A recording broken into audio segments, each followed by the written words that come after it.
Welcome to Women in Nebraska. I'm Shauna Dorsey with my co-host, Janae Lynn. And this is a 10-minute podcast that is very casual with amazing women we know, just talking about what they're up to. So we have a special guest today, as all of our guests are special. I have to say that every time because they are, but welcome. Thank you. It's awesome to be here. Jennifer Winter. Awesome. So tell us a little bit about your background and who you are, all that, whatever you want to share.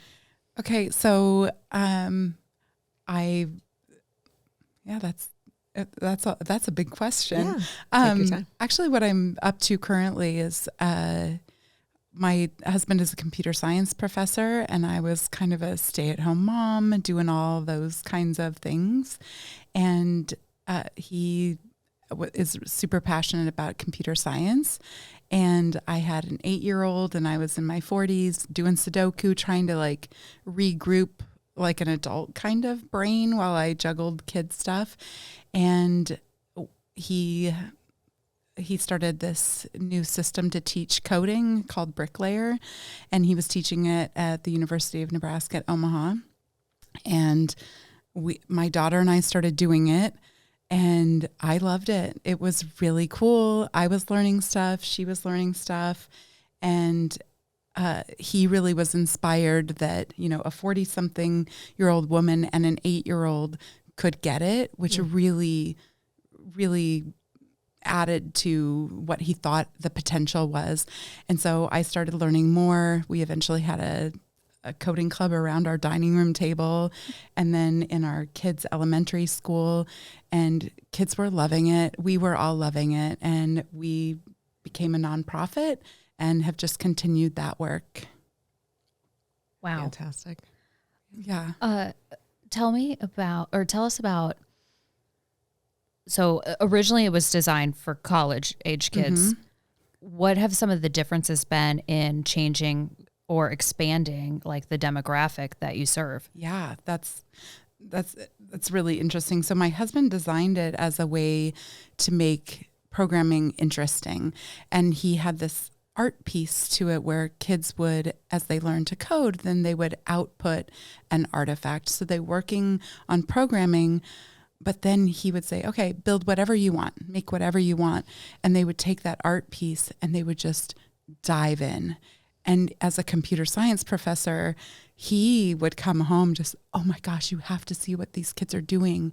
And so we took little pieces of that university class and implemented it with kids. And we saw those same aha moments. We saw those same energy, the same time. And so that really just inspired us to do more. And it has been a lot of work and a labor of love. And I've loved watching my kids learn. I've loved seeing teachers implement it in classrooms. I've taught it to Girl Scouts. It just grows and grows. And yeah, it's been really amazing.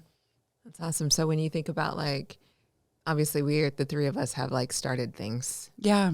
And it's not always easy. You know that. Yeah. So what's like one of the like most important challenges you've ever come running Bricklayer, and, you know, lessons you've learned and that sort of thing? You know, doing something that I've never done before that I'm terrified of, like a podcast, for example, that's going to make it to YouTube. Yeah, it's amazing. Just sort of being able to say, I don't know how this is going to look. I don't know how this is going to work, but let's go. But then I think that resilience that I've demanded of myself, and it's definitely bumpy sometimes, but my kids have gotten to watch me try things that I've never done before, a non-technical, you know, sort of left behind in math when I was a kid, learn and feel a confidence in my 40s and 50s. To pass that on to my kids is just like, I can't think of a better thing that I could do outside of the technical side of things, but running the nonprofit and supporting teachers is like such a scalable effort. You can reach so many more kids if you support teachers. And I married one, and we continue to do that all the time. It's great. So if teachers wanted to work with you, what would be the best way? Like who is your ideal teacher? Yeah, I think any teacher that wants to add something creative to a math curriculum, a computer science teacher, coding, an art teacher who wants to sort of take art into like a more technical kind of way. Bricklayer, through my husband's work and through a lot of support from his wife and family, just finished a textbook. And so I think the textbook is really a way to get it out as much as possible. We literally have 5 printed copies for our board, and it's been really fun to see and to just to touch the work, to see the work and all the years that we've put into it come into a book that we're going to be able to get in teachers' hands it's a lot. It's great. It feels really good. Yeah. I'm like just really proud of you and Thank everything you. that you've done. So Jennifer and I have known each other for years. We've had a friendship that's developed over time. She's known me through a lot of different phases of Shauna being. and many phases of Jennifer. Yeah, right. So anyway, I'm just like really excited for you and to see all that comes next. So through some of the work we're doing at the Nebraska Tech Collaborative, y'all will be introducing the Bricklayer platform to teachers, which is amazing because to your point, like the fastest way to reach a bunch of kids is through like a bunch of teachers. Like they interact with kids daily. They've got the relationship. So like connecting to them is super important.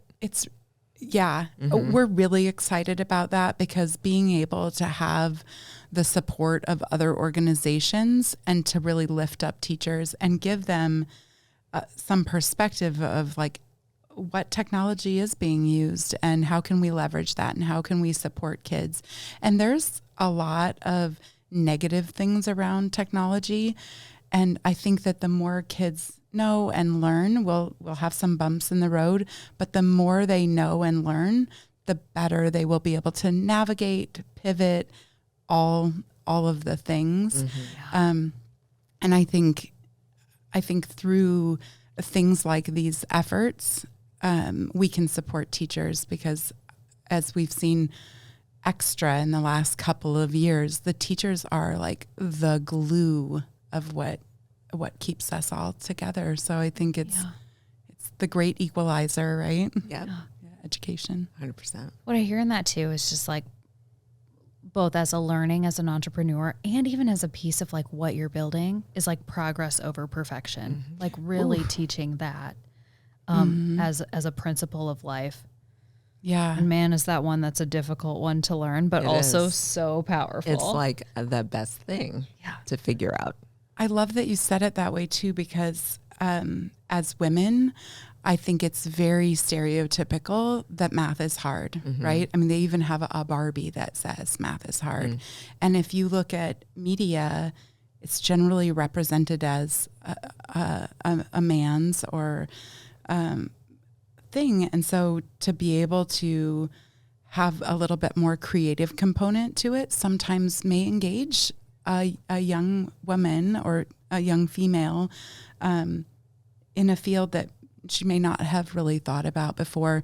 We worked with a math professor or a math teacher at a local high school, and he implemented the coding and computer science of Bricklayer into a math class at a high school. And some of those kids came out of there and went to UNO and went to went into computer science. And the thing that he said that he liked so much as he learned Bricklayer was that what the coding and what the math that's underlying the Bricklayer system is, it takes the right and wrong out of mathematics. Love it. And when you have an art output, you write the code and you have some expectation of what that output might be. And then you look at it, but it's not right. And you don't throw in the towel. You don't say, I give up. I quit. I got it wrong. You say, okay, something isn't right about what I input here, given the output that I see here. Yes.